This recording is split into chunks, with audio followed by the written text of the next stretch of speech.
আসসালামু আলাইকুম এভরিওয়ান। তো আপনাদেরও কি মনে হয় যে আপনার মিটারের বিদ্যুৎ বিল পল্লী বিদ্যুৎ অফিসের লোক বেশি লিখে নিয়ে যাচ্ছে? এই যে অনেকেরই জুন মাসে বিদ্যুৎ বিল বেশি আসছে, অনেকেই অনেক কথা বলছেন। আসলে বিল বেশি আসার যদি আপনার মিটারে আসে সেক্ষেত্রে তো আমাদের এমসিএম ভাই লিখিয়ে আনবেন, এটা স্বাভাবিক। আর যদি আপনি মনে করেন যে জুন মাসে বেশি লিখে নিয়ে গেছে, তো সেক্ষেত্রে আপনি নিজের মিটারটা নিজে চেক করেন না, সমস্যা কি? তো আমার এই যে হাতের একটা মিটার দেখতে পাচ্ছেন, আপনাদের একটু দেখানোর চেষ্টা করি।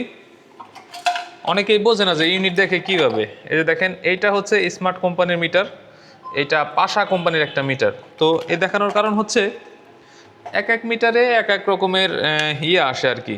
তো ইউনিট কোনটা এটা বোঝার সাথে আমি আপনাদের একটু দেখানোর চেষ্টা করছি আপনার ব্যবহৃত ইউনিট কোনটা।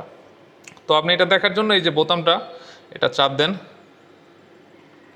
তো এটা চাপ দিলে দেখেন এই যে নিচে KWH লেখা আসছে, এই যে KWH, এই KWH-টাই হচ্ছে মূলত আপনার ব্যবহৃত ইউনিট। এখানে কিন্তু আরও অনেক কিছু আসে, আমি একটু দেখাই। এই যে এটা হচ্ছে কিলোওয়াট, আপনি কত কিলোওয়াট ব্যবহার করছেন। এখানে উনি ব্যবহার করছে 2.2 কিলোওয়াট। আরও আসে দেখেন, এইগুলো আপনার এত কিছু দেখার দরকার নাই, এটা অনেকে বোঝে না, আর আপনি বুঝবেনও না ভালো। তো যেটা KWH ওইটাই আপনার ব্যবহৃত ইউনিট।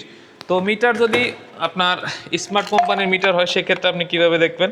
এই যে এটা চাপ দিয়েছেন, চাপ দেওয়ার পরে দেখেন এখানে আসছে 7, মানে 7 তারিখ 7 মাস 26, এটা তারিখ আসছে।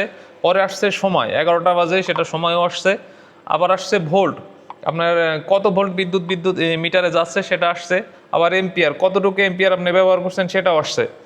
তো এইভাবে আপনি বোতামের উপর চাপতে থাকবেন যতক্ষণ পর্যন্ত KWH-টা না আসবে।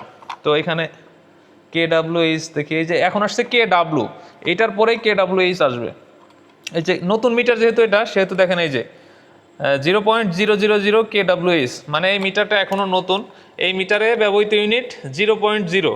তো আপনাদের মিটারে এই KWH-এর উপরে কতটুকু থাকবে ওইটাই হচ্ছে আপনার ব্যবহৃত ইউনিট। তো আপনি এখন আমাদের দোষারোপ করার আগে আপনি আপনার মিটারটা চেক করে নেবেন যে আপনার কতটুকু ব্যবহার হয়েছে আর বিলের কাগজে কতটুকু লিখছে। তো বিলের কাগজে যতটুকু লিখবে সেটাও দেখায় দিই। আপনার মিটারে যে KWH-টা দেখছেন ওইটা হচ্ছে আপনার বর্তমান ব্যবহার, আর বিলের কাগজে আপনার কতটুকু ইউনিট আপনার বিল করা হয়েছে সেটাও আপনি দেখতে পারবেন হচ্ছে বিলের কাগজটা নিলে, সোজা করে ধরলে বাম সাইডের দিকে এই যে উপরের দিকে লেখা আছে দেখবেন, আপনার নাম ঠিকানার নিচে এই যে বিবরণের জায়গা লেখা থাকবে, সেটা হচ্ছে বর্তমান মাস। দেখেন এই যে পূর্ববর্তী মাস। তো বর্তমান মাস যেটা, সেটা হচ্ছে আপনার মিটার থেকে এই মাসে লেখা হয়েছে। তো আপনার বর্তমান মাসে কতটুকু আপনার মিটারে দেখছেন এবং কতটুকু আপনার বিদ্যুৎ বিলের কাগজে আছে, এটা মিল করলেই কিন্তু আপনি পেয়ে যাবেন যে আপনার এই মাসের ব্যবহৃত ইউনিট কত।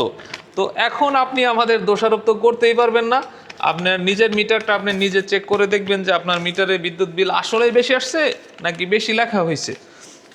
তো আপনারা যারা মনে করেন যে বিদ্যুৎ বিল হয়তো আপনাদের বেশি লিখে নিয়ে যাচ্ছে, জুন মাসে অনেকেই বলছে যে বিদ্যুৎ বিল বেশি আসছে, তো আপনার শুধু জুন মাস না, আপনি যখনই আপনার বাসায় এমসিএম ভাইরা মিটার লিখতে যাবে তখন আপনি মিটারটা দেখে রাখবেন যে কতটুকু ইউনিট আপনার ওইখানে আছে আর বিদ্যুৎ বিলে কতটুকু ইউনিট আপনার বিল করা হয়েছে। তাহলেই তো আপনি বুঝতে পারবেন যে আপনার বিদ্যুৎ বিল কত ছিল এবং কত ইউনিটের বিল করা হয়েছে। যদি আপনার মনে হয় যে বিলের সামঞ্জস্যতা নাই, সেক্ষেত্রে আপনি আমাদের কাছে আসবেন, আপনি অভিযোগ দিবেন, কিন্তু প্রমাণ লাগবে। আপনি তো আন্দাজে একটা কথা বললে সেটা আমরা মানি নেব না যে আপনার ব্যবহৃত ইউনিট বেশি বিল করা হয়েছে। আপনার যদি আপনি নিজে পারেন সেক্ষেত্রে নিজেই তো চেক করে নিতে পারবেন, আর যদি আরও কোনো সমস্যা হয় সেক্ষেত্রে আপনারা অফিসে শরণাপন্ন হবেন যদি মেজর কোনো সমস্যা হয়। আর এই যে সাধারণ সমস্যাগুলো, এগুলো আপনারাই সমাধান করতে পারবেন। তো আশা করি সবাই বুঝতে পারছেন। ধন্যবাদ সবাইকে। আসসালামু আলাইকুম।